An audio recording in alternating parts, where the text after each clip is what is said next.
I used to be a really, really quiet person.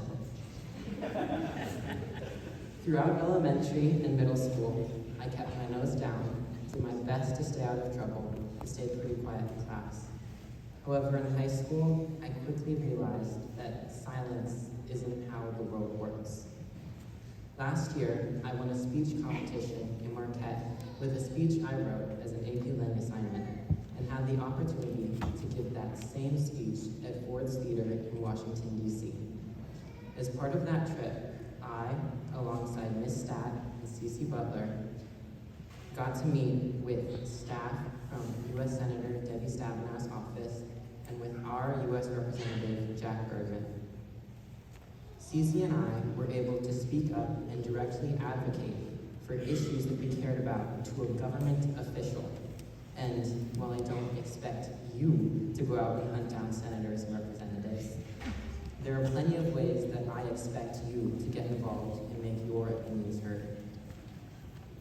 Over this past year, I have also become somewhat known for attending school board meetings and summarizing what happens at them for other students. And while I was at these meetings, when I had questions or something didn't seem quite right, I spoke up. And guess what? They listened.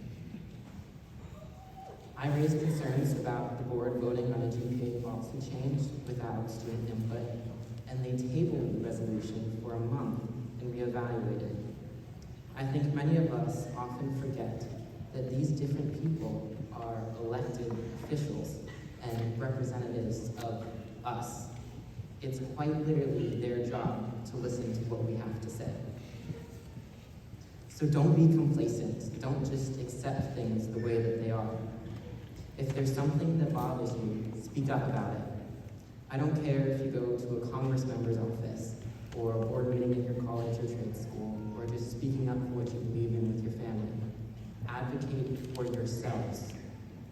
I know it may seem like trouble, but this kind of trouble is good, and it helps our communities. I received a letter in the mail from Greg Markinen, our representative in the State House of Representatives, after I spoke at that school board meeting, and it said this: "Thank you for your initiative and investment in our community.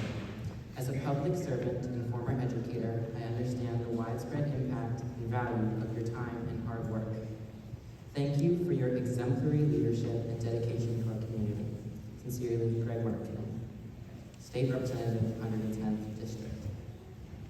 Speaking up, asking questions, and causing a little bit of good trouble every now and again is a sign that you are actually a valuable and productive member of your community.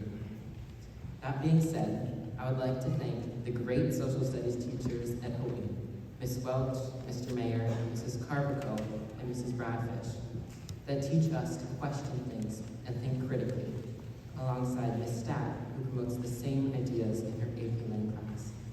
Most of all, I want to thank my Grammy, and especially my mom and dad, for teaching me how important it is to stand up for the people you love and what you believe in. Our generation has often been called trouble, so why not own it and make the world a better place at the same time? It has been an honor to grow up with you all.